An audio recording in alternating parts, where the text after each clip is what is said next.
एक छोटे से गांव में एक मौलवी साहब रहते थे। वह बहुत ही ज्ञानी और धार्मिक व्यक्ति थे।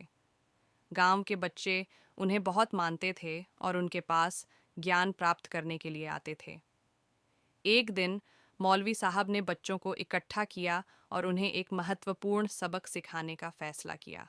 उन्होंने बच्चों से पूछा, तुम्हें पता है कि अल्लाह ने हमें क्यों बनाया है?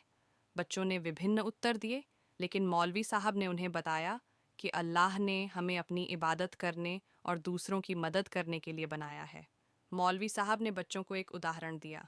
उन्होंने कहा, एक पेड़ को अगर पानी और धूप नहीं मिलती है तो वह सूख जाता है, लेकिन अगर उसे पानी और धूप मिलती है तो वह मजबूत और स्वस्थ बन जाता है।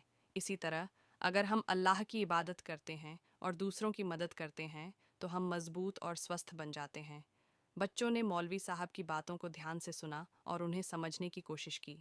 मौलवी साहब ने उन्हें आगे कहा, अल्लाह की इबादत करने के लिए हमें नमाज पढ़नी चाहिए, रोज़ा रखना चाहिए और ज़कात देनी चाहिए।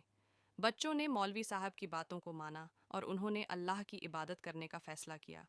मौलवी साहब ने उन्हें आशीर्वाद दिया और कहा, तुम्हारी इबादत की यात्रा में मैं तुम्हारे साथ हूँ।